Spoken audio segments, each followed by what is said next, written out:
بسم الله الرحمن الرحيم بسم الله الرحمن الرحيم. السلام عليكم ورحمة الله وبركاته. الحمد لله الذي خلق الموت والحياة ليبلوكم أيكم أحسن عملا. أشهد أن لا إله إلا الله وحده لا شريك له تعظيما لشأنه، وأشهد أن محمدا عبده ورسوله الداعي إلى رضوانه، صلوات الله وسلامه عليه وعلى آله وصحبه ومن سار على نهجه واقتفى أثره إلى يوم الدين.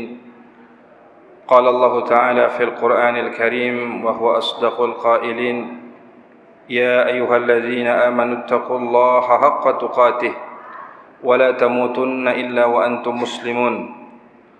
وقال سبحانه وتعالى: يا أيها الذين آمنوا اتقوا الله وقولوا قولا سديدا يصلح لكم أعمالكم ويغفر لكم ذنوبكم، ومن يطع الله ورسوله فقد فاز فوزا عظيما. ثم أما بعد. Alhamdulillah, summa alhamdulillah, segala puji bagi Allah Subhanahu wa taala yang telah memberikan kepada kita kemudahan untuk bisa mengawali malam kita dengan ketaatan kepada Allah Subhanahu wa taala.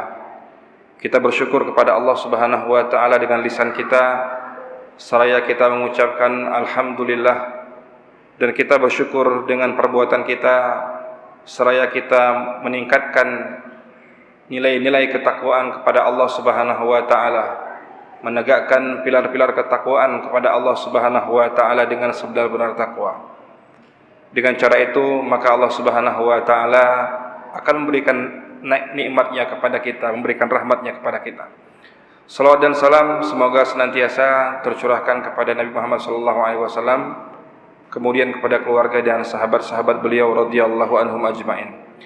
Kaum muslimin dan muslimat jamaah salat maghrib yang semoga dirahmati oleh Allah Subhanahu wa taala. Pada malam kali ini insyaallah kita akan membahas salah satu dari cabang keimanan yang paling penting. Bahkan ini merupakan salah satu kewajiban yang harus kita penuhi sesama muslim. Banyak di antara kita yang sekarang ini katanya di zaman serba canggih. Kita hidup di zaman yang komunikasinya itu modern. Media sosial, telepon, bahkan jaringan-jaringan online yang biasa kita gunakan ternyata tidak membuat kita mudah untuk bersilaturahim.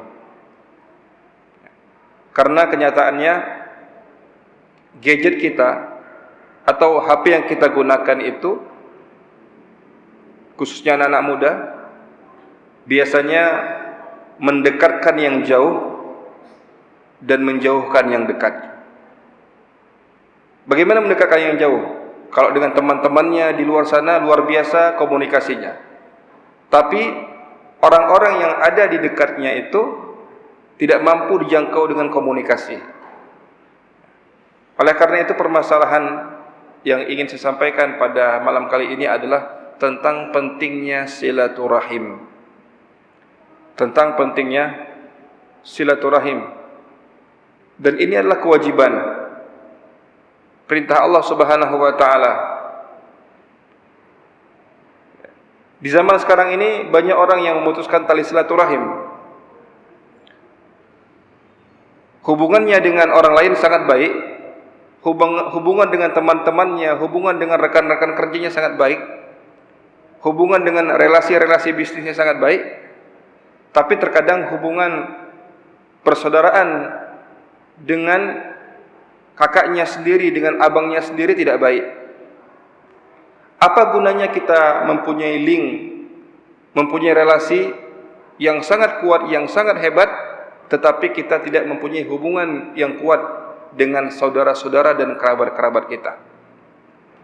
Oleh karena itu para ulama menyampaikan kepada kita, jamaah yang dirahmati oleh Allah Subhanahu wa taala, bahwa silaturahim yang wajib itu kepada 5 golongan. Yang pertama adalah ayah kita.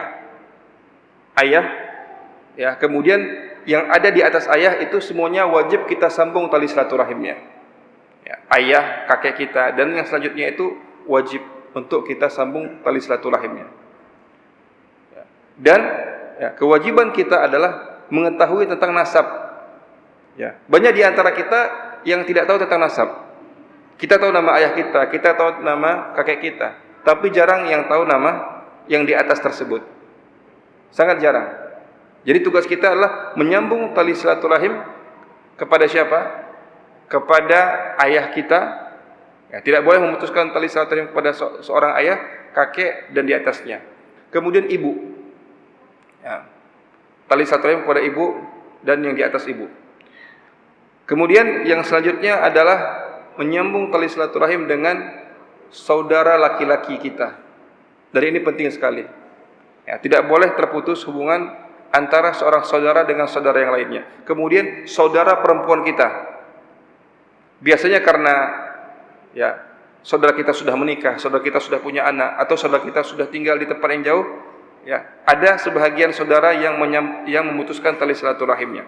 Kemudian yang kelima adalah al-ammah, al-khal wal khalah, yaitu adalah paman-paman kita. Tidak boleh kita memutuskan tali silaturahim ya dengan mereka semuanya.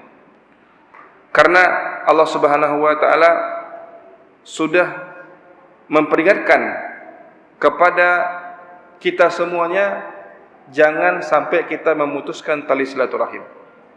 Karena memutuskan tali silaturahim itu termasuk perbuatan fasik, termasuk perbuatan yang dibenci oleh Allah Subhanahu wa taala. Perhatikan, ketika Allah Subhanahu wa taala berfirman dalam surah Al-Baqarah ayat 26. Di akhir ayat 26 Allah Subhanahu wa taala berfirman, "Wa ma yudhillu bihi illa al-fasiqin." Dan tidaklah ya orang-orang itu disesatkan oleh Allah Subhanahu wa taala kecuali orang-orang yang fasik. Jadi orang-orang yang fasik itu mereka disesatkan oleh Allah Subhanahu wa taala karena keinginan mereka sendiri. Orang fasik disesatkan oleh Allah Subhanahu wa taala karena mereka yang memilih jalan tersebut. Apa jalan yang ditempuh oleh orang-orang fasik? Alladzina yanquduna ahdallahi min ba'di mitsaqih. Yang pertama adalah orang-orang fasik itu adalah orang-orang yang mereka itu membatalkan perjanjiannya dengan Allah Subhanahu wa taala. Bagaimana membatalkan perjanjian dengan Allah Subhanahu wa taala? Artinya mereka itu tidak masuk ke dalam agama Allah Subhanahu wa taala. Jadi orang-orang yang murtad, orang-orang yang melakukan kesyirikan kepada Allah Subhanahu wa taala, mereka adalah orang-orang yang dibenci oleh Allah Subhanahu wa taala. Setelahnya apa? Setelahnya Allah Subhanahu wa taala berfirman, "Wa yaqta'una ma amara Allahu bihi ayyusala." Ya. Dan yang kedua adalah mereka itu memutuskan tali silaturahim yang Allah Subhanahu wa taala menyuruh manusia untuk menyambungnya. Jadi menyambung tali silaturahim itu sangat berbahaya. Sangat berbahaya karena Allah Subhanahu wa taala meletakkan di antara sifat-sifat orang fasik adalah orang-orang yang memutuskan tali silaturahim. Dan yang ketiga adalah wa yufsiduna fil ardh. Dan mereka adalah orang-orang yang senantiasa membuat kerusakan di muka bumi ini. Dan kerusakan yang terbesar jamaah yang dirahmati oleh Allah Subhanahu wa taala adalah asyirku wal maksiyah. Kerusakan yang terbesar itu adalah seorang hamba melakukan kesyirikan dan melakukan kemaksiatan kepada Allah Subhanahu wa taala. Kerusakan yang terbesar itu bukan pembakaran hutan. Kerusakan terbesar itu bukan melakukan korupsi. Kerusakan yang terbesar itu bukan virus corona yang tersebar sekarang ini. Kerusakan yang terbesar menurut versi Allah Subhanahu wa taala adalah seorang hamba melakukan kesyirikan dan kemaksiatan kepada Allah Subhanahu wa taala. Dan tentunya musibah demi musibah terjadi, wabah demi wabah terjadi. Itu semuanya terjadi karena mereka melakukan kesyirikan kepada Allah Subhanahu wa taala dan bermaksiat kepada Allah Subhanahu wa taala. Dan di antara maksiat itu adalah memakan bangkai atau memakan makanan-makanan yang diharamkan oleh Allah Subhanahu wa taala, dan Allah menguji mereka ketika mereka melakukan kesyirikan dan kemaksiatan kepada Allah Subhanahu wa taala. Perhatikan sabda Rasulullah sallallahu alaihi wasallam. Dan sabda ini menjadi pengingat bagi kita semuanya, jamaah yang dirahmati Allah Subhanahu wa taala. Apa yang Rasul katakan? La yadkhulul jannah. Tidak akan masuk surga. Siapakah yang tidak akan masuk surga? La yadkhulul jannata qati'ur rahim. Orang yang memutuskan tali silaturahim tidak masuk surga. Walaupun dia itu melaksanakan ibadah yang sangat luar biasa, tapi memutuskan tali silaturahim dapat menjadi penghalang seseorang itu untuk masuk ke dalam surga Allah Subhanahu wa taala. Begitu besar ancaman dari Allah Subhanahu wa taala bagi kita, jangan sampai kita memutuskan tali silaturahim. Karena surga tidak menerima orang-orang yang sombong. Surga tidak menerima orang-orang yang mengingkari perintah Allah Subhanahu wa taala, dan surga itu tidak menerima orang-orang yang senantiasa memutuskan tali silaturahim kepada saudara-saudaranya. Di hadis yang lain yang diriwayatkan oleh Imam Muslim, Rasulullah sallallahu alaihi wasallam bersabda, sabda Rasulullah sallallahu alaihi wasallam, "Man ahabba an yubsata lahu fi rizqihi wa an yunsa'alahu fi athari falyasil rahimah." Ini hadis ini sering kita dengarkan. Ada seseorang yang bertanya, ya, Ustaz, bagaimana kalau kita itu meminta untuk dipanjangkan umur kita? Apakah boleh? Jawabannya boleh, bahkan dianjurkan. Boleh kita meminta untuk dipanjangkan umur. Tapi bukan sampai di situ. Panjangkan umur dan berkahi umur tersebut. Jangan panjang saja, karena bisa jadi panjang umur tapi berbuat kemaksiatan. Yang terbaik apa? Panjang umurnya tapi taat dalam agama Allah Subhanahu wa taala. Dan Rasul sallallahu alaihi wasallam memberikan tips kepada kita. Rasul sallallahu alaihi wasallam memberikan ilmu yang mahal kepada kita semuanya, bagaimana caranya kita itu dipanjangkan umur kita dan diberikan rezeki yang luas kepada kita. Rasul mengatakan, "Man ahabba an yubsata lahu fi rizqihi wa an yunsa'alahu fi athari falyasil rahimah."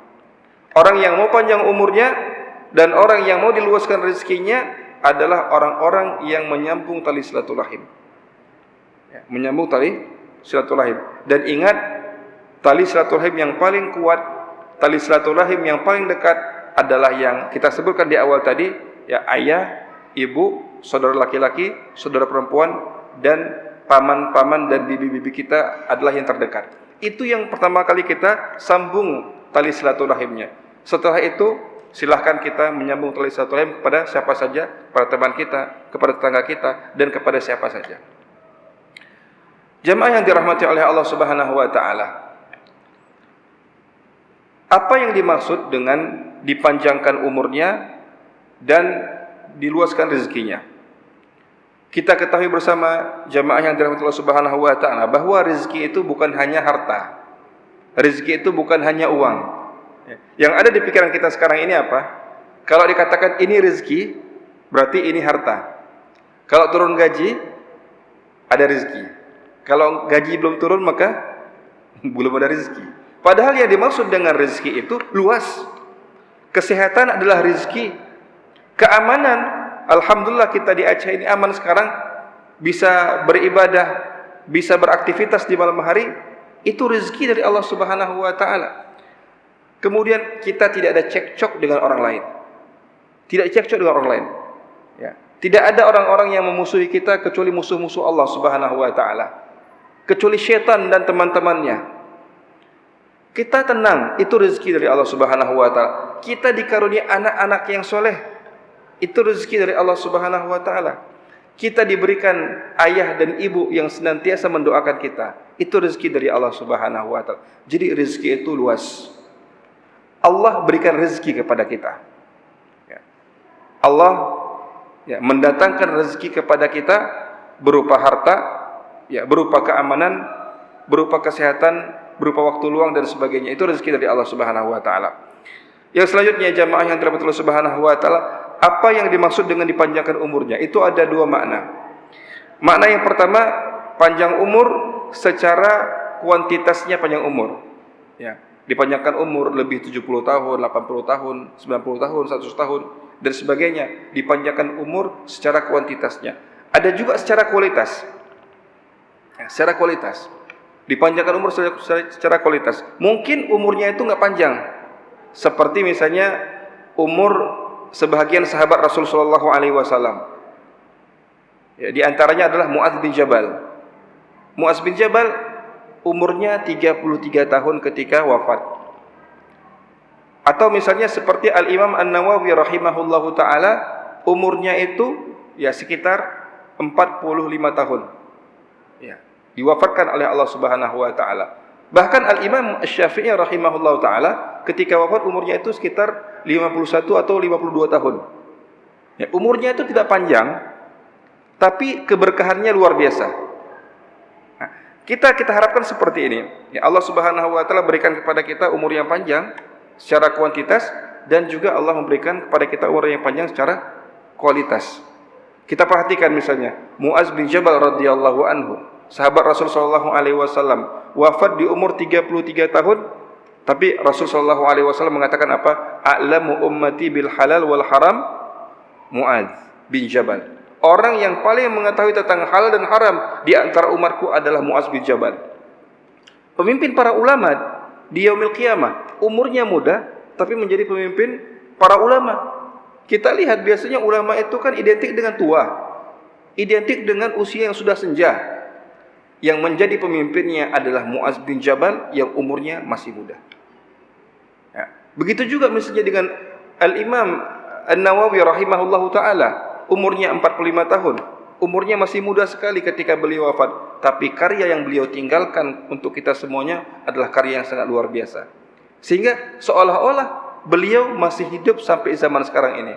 Karena apa? Kitab Al-Arba'in An-Nawawiyah adalah karya beliau dan dibaca sampai sekarang. Dibaca di mana-mana, dibaca di Madinah, dibaca di Indonesia, dibaca di Sudan, dibaca di Eropa dan sebagainya.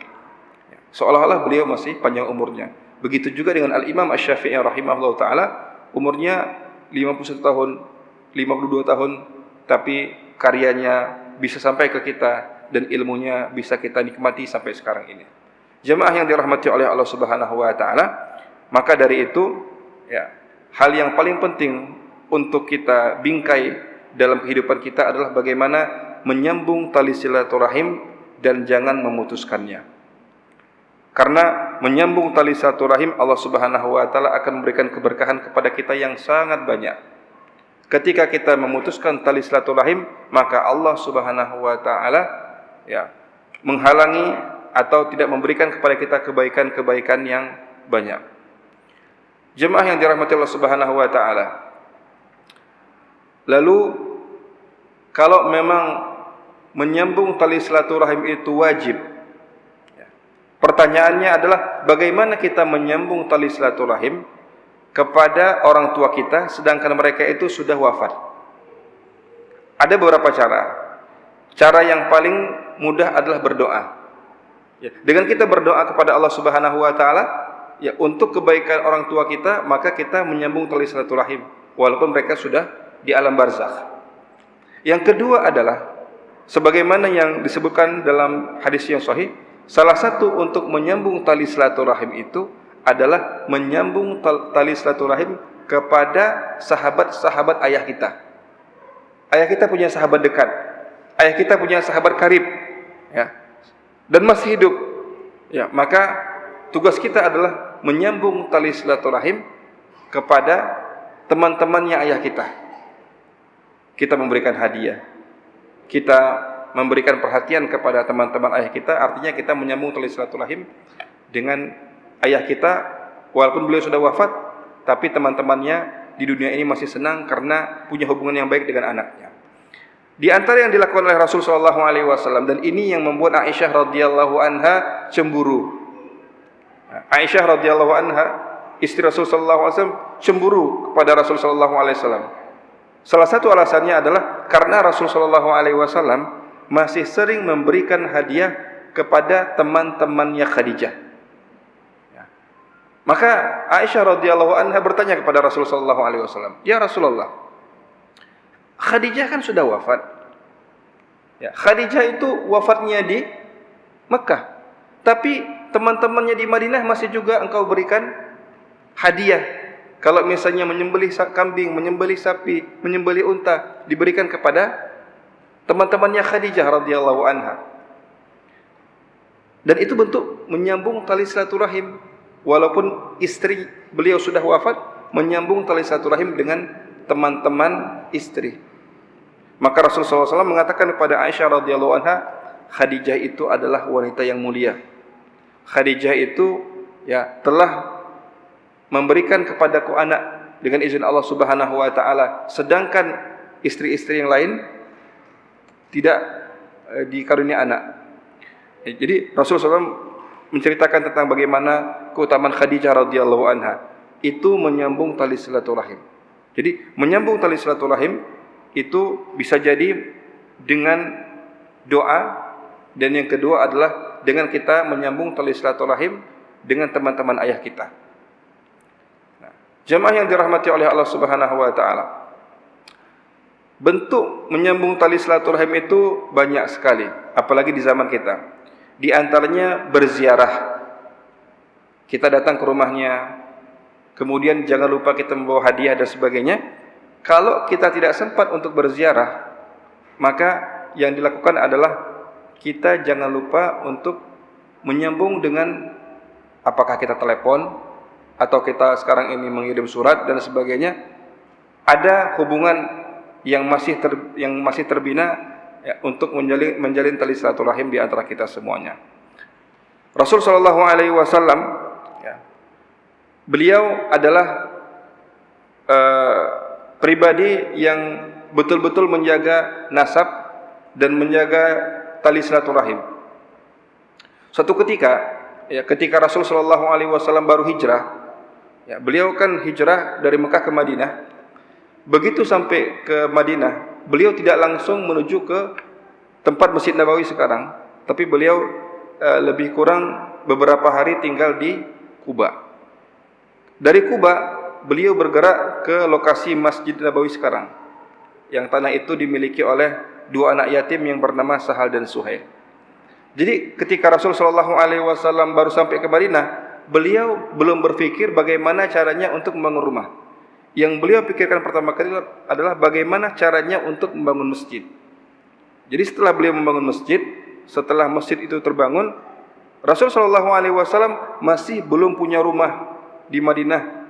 Di tahun-tahun pertama itu masih belum punya rumah. Bagaimana caranya? Rasul SAW tentunya beliau itu diperintahkan oleh Allah Subhanahu wa taala untuk menginap di rumah salah seorang penduduk Madinah, orang-orang Ansar ketika itu. Nah, ketika Rasulullah SAW memilih rumah, unta beliau, unta Rasulullah SAW itu istimewa. Unta Rasulullah SAW diberikan bimbingan oleh Allah Subhanahu wa taala untuk mencari rumah bagi Rasulullah SAW. Rasul mempunyai beberapa ekor unta. Disebutkan Rasul mempunyai 3 ekor unta.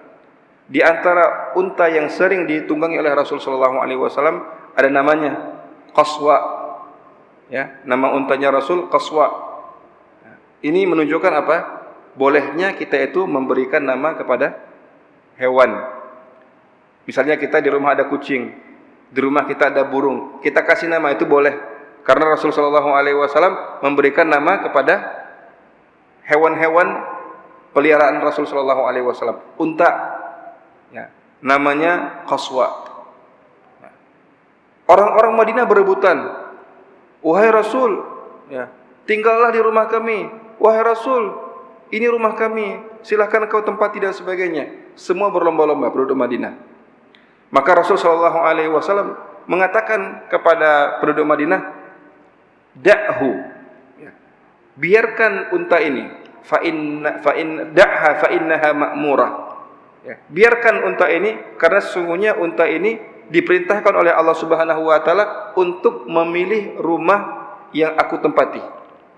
Jadi Rasul SAW ketika itu masih menginap di rumah salah seorang Ansar.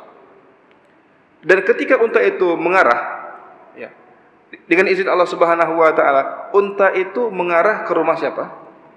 Ke rumah sahabat yang mulia yang bernama Abu Ayyub. Abu Ayyub Al-Ansari.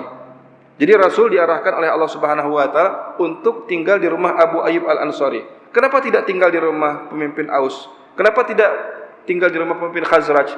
Kenapa yang dipilih adalah Abu Ayyub Al-Ansari? Ternyata ketika ditelusuri nasabnya, ketika ditelusuri ya jalur nasab antara Rasul sallallahu alaihi wasallam dengan Abu Ayyub Al-Ansari, ada pertemuan tali nasab.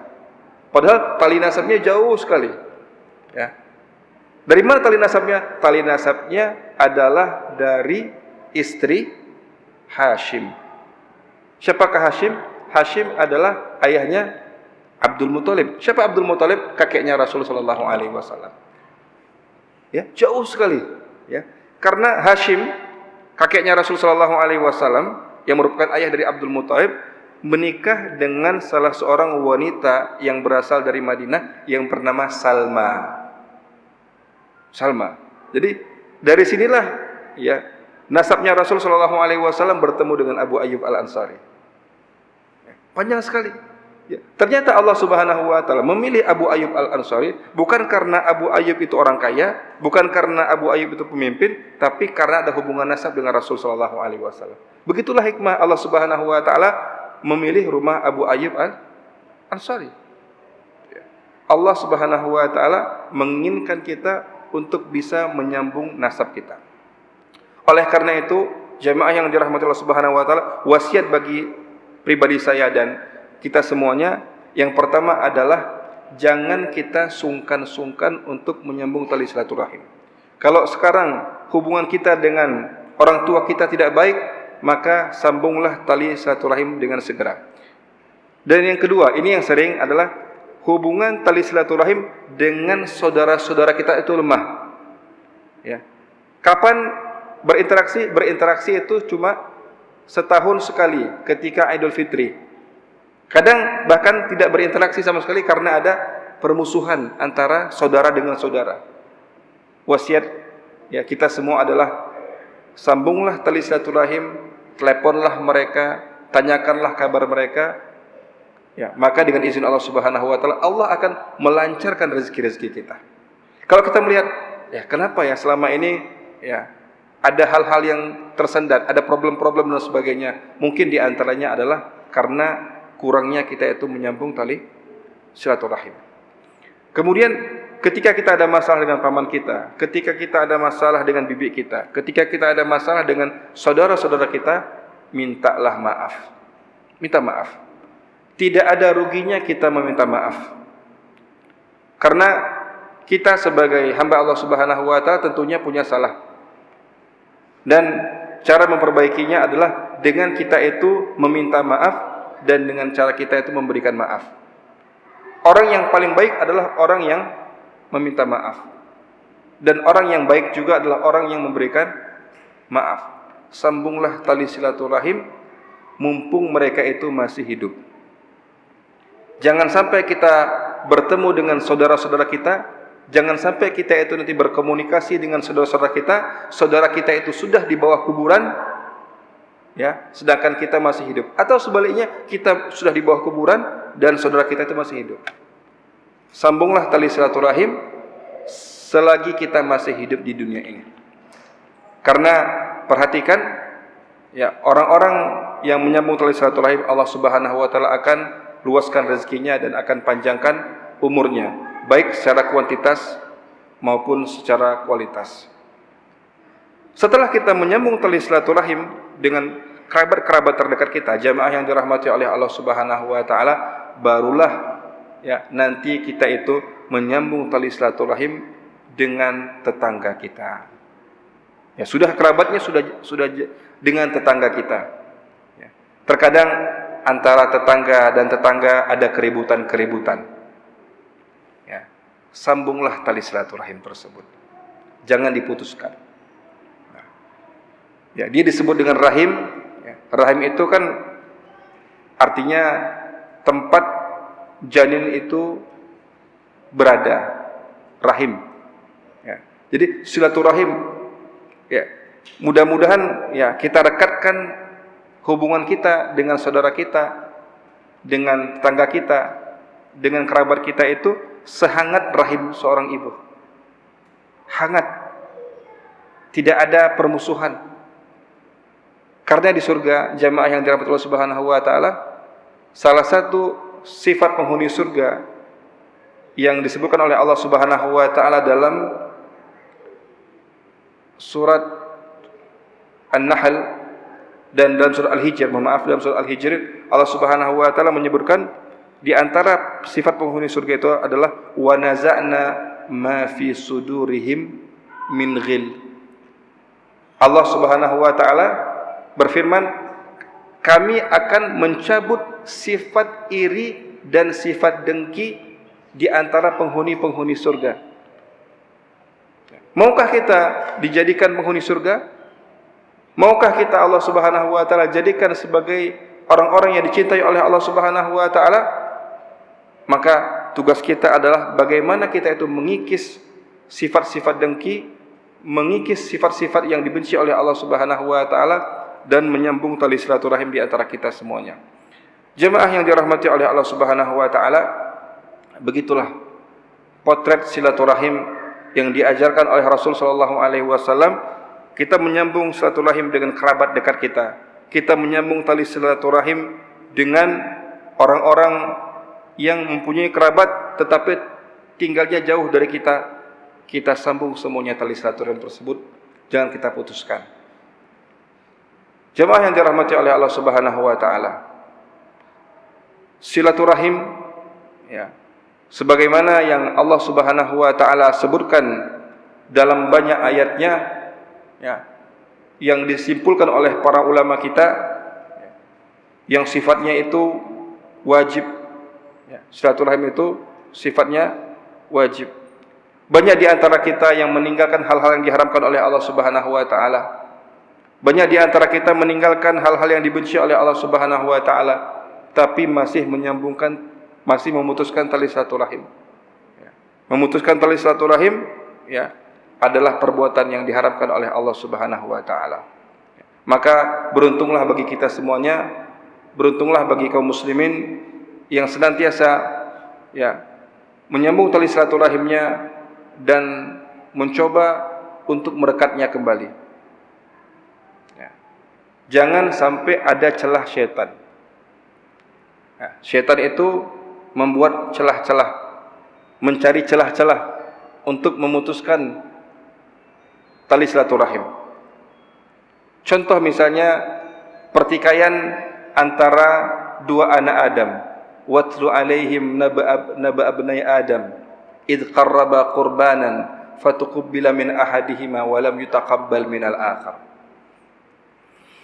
Ya, jadi masya-Allah, penyebab pembunuhan pertama kali di dunia ini adalah memutuskan tali silaturahim. Ya. Bagaimana dosa orang yang memutuskan tali silaturahim? Ada pertikaian antara dua anak Adam yang disebut namanya Qabil dan Habil. Wallahu alam. Apakah namanya itu? Wallahu alam. Tapi Allah Subhanahu wa taala menyebutkan dalam surah Al-Maidah ada dua anak Adam yang mereka itu saling bertikai, memutuskan tali silaturahim karena permasalahan-permasalahan yang sepele. Dalam riwayat dikatakan permasalahan di antara mereka itu pemicunya adalah karena pernikahan.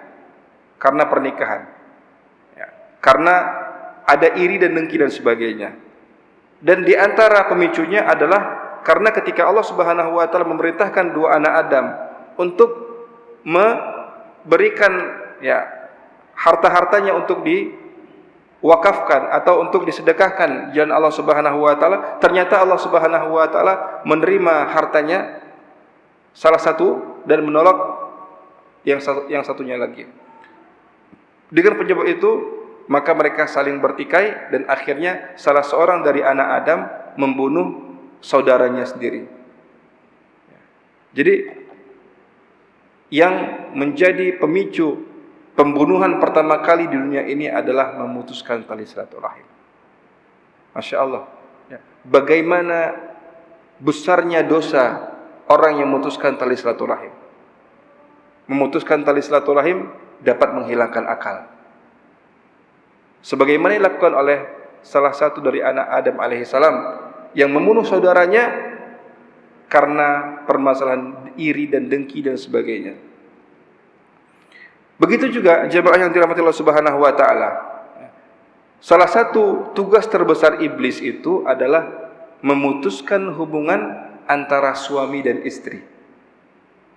Jadi salah satu tugas terbesar. Jadi tugas besar iblis, tugas besar syaitan itu banyak. Mengajak manusia kepada kesyirikan kepada Allah Subhanahu wa taala itu jelas. Ya. Tapi di antara tugas besarnya adalah yufarriqu bainal mar'i wa zauji. Memutuskan tali silaturahim, memutuskan hubungan antara suami dan istri. Ya. Betapa banyak sekarang ini terjadi perceraian-perceraian. Kalau misalnya kita bertanya kepada orang-orang yang bertugas di bidang tersebut, bagaimanakah, apakah angka perceraian itu tinggi di masa sekarang ini? Jawabannya tinggi. Jawabannya tinggi. Permasalahannya itu terkadang permasalahan yang sepele. Hanya permasalahan makan siang. Hanya permasalahan ini maunya bakso, yang ini maunya sate. Ya, masalah-masalah yang sepele sekali. Kenapa? Karena syaitan itu, ya, memang tugasnya adalah untuk memisahkan antara suami dan istri, memutuskan hubungan antara suami dan istri. Dan yang paling berat jamaah yang dirahmati Allah Subhanahu wa taala adalah karena adanya pengaruh sihir. Ada orang-orang yang bertugas untuk memisahkan hubungan antara suami dan istri dengan sihir-sihir yang dilakukan, memutuskan tali silaturahim. Jadi ketika tali silaturahim diputuskan, jamaah yang dirahmati Allah Subhanahu wa taala, terjadilah kekacauan di atas permukaan bumi ini. Saya ulangi kembali, ketika tali silaturahim diputuskan di atas permukaan bumi ini, maka akan terjadi kekacauan yang sangat luar biasa. Pembunuhan terjadi karena memutuskan tali silaturahim. Kemudian angka perceraian tinggi itu karena memutuskan hubungan dengan istrinya karena hal-hal yang sepele. Jemaah yang dirahmati Allah Subhanahu wa taala, ini tugas berat kita semuanya. Tugas berat kita semuanya untuk menjadi duta-duta Islam yang senantiasa menghubungkan, yang senantiasa kita itu menyambung tali silaturahim. Jadilah orang-orang yang bersilaturahim, yang menyambung tali silaturahim dan mengajak orang-orang lain untuk bersilaturahim. Kalau misalnya ya ada kita lihat di antara saudara-saudara kita atau ada di antara tetangga-tetangga kita yang tidak berteman lagi dengan ayahnya, yang tidak berteman lagi dengan ibunya, yang tidak berteman lagi dengan saudaranya, yang tidak berteman lagi dengan paman-pamannya dan sebagainya, maka suruhlah mereka, ajaklah mereka untuk menyambung tali silaturahim. Jangan sampai diputuskan tali silaturahim tersebut. Berat memang untuk menjalin hubungan, karena syaitan juga bermain. Syaitan bermain untuk memutuskan tali silaturahim di antara orang-orang yang terdekat. Bahkan apa yang dilakukan oleh Nabi Ibrahim alaihissalam. Nabi Ibrahim alaihissalam berdakwah kepada Allah Subhanahu wa taala siang dan malam, tetapi ayah beliau tidak masuk ke dalam agama Islam. Ayah beliau ya, bahkan ingin membunuh Nabi Ibrahim alaihissalam. Tapi Nabi Ibrahim, ya, bagaimana beliau itu terus-menerus mengajak ayahnya ke dalam agama Islam. Beliau tidak mau memutuskan tali silaturahim. Ketika beliau memutuskan tali silaturahim dengan seorang ayah, itu artinya iblis merasa senang dan iblis merasa sudah di atas angin, bisa memisahkan hubungan antara seorang ayah dan seorang anak. Ya. Iblis berusaha untuk memutuskan hubungan silaturahim antara ayah dan anak. Pertikaian yang dicoba untuk dipancing oleh iblis itu tidak dilakukan oleh Nabi Ibrahim alaihissalam. Bahkan Nabi Ibrahim mengatakan, meminta kepada Allah Subhanahu wa taala, ya Allah, izinkan hamba untuk meminta ampun, ya, untuk dosa-dosa ayah hamba. Tapi Allah Subhanahu wa taala tidak mengizinkan Nabi Ibrahim untuk berdoa, untuk meminta ampun untuk ayahnya tersebut. Masya Allah, Nabi Ibrahim betul-betul ya menjadikan ya sahabat-sahabat, menjadikan ya ayahnya sebagai sahabatnya. Begitu juga dengan nabi-nabi yang lain. Ya, misalnya kalau kita baca dalam kisah Nabi Yakub alaihissalam. Nabi Yakub alaihissalam, jamaah yang dirahmati Allah Subhanahu wa taala. Terjadi pertikaian antara anak-anak Nabi Yakub alaihissalam. Tapi satu hal yang kita ambil pelajaran jamaah yang dirahmati Allah Subhanahu wa taala, Nabi Yakub tidak pernah dengan anak-anak yang membuang Nabi Yusuf alaihissalam. Tidak ada satupun kata-kata makian dari Nabi Yakub alaihissalam. Nabi Yakub tidak pernah mengatakan dasar anak durhaka, dasar anak yang tidak tahu diri dan sebagainya, kalian membuang saudara kalian. Nabi Yakub alaihissalam bersabar ya lebih kurang 50 tahun lebih, dan tidak ada sedikit pun kata-kata celaan dan umpatan kepada anak-anaknya. Karena apa? Karena Nabi Yakub alaihissalam ingin mengajarkan arti silaturahim kepada anak-anaknya. Rasul ya, Nabi Yakub alaihissalam menyambung tali silaturahim dengan anak-anaknya, dan anak-anaknya akhirnya menyambung tali silaturahim. Yang terjadi apa? Yang terjadi adalah di akhir kisah pertikaian anak-anak Nabi Yakub alaihissalam, atau ada sedikit pertengkaran antara anak-anak Nabi Yakub alaihissalam, ada iri dengki dan sebagainya, itu berakhir dengan kebaikan. Berakhir dengan kebaikan. Bagaimana kebaikannya?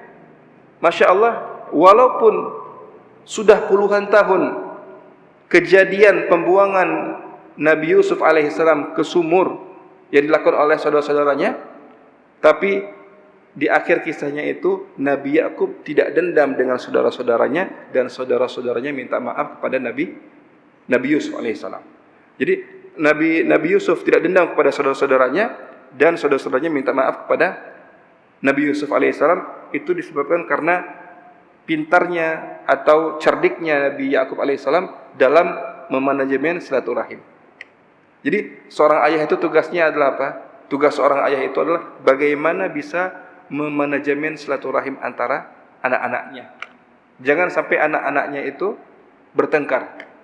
Maka sungguh indah ada seorang ayah yang mewasiatkan kepada anaknya seperti ini.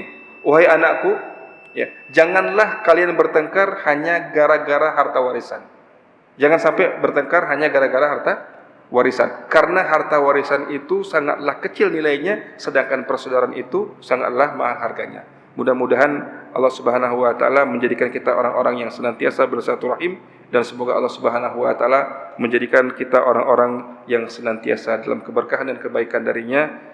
Aqulu qouli hadza wa astaghfirullah li wa lakum wa lisairil muslimin. Dan kita tutup dengan doa kafaratul majlis. Subhanakallahumma wa bihamdika asyhadu an la ilaha illa anta astaghfiruka wa atubu ilaik. Assalamualaikum warahmatullahi wabarakatuh.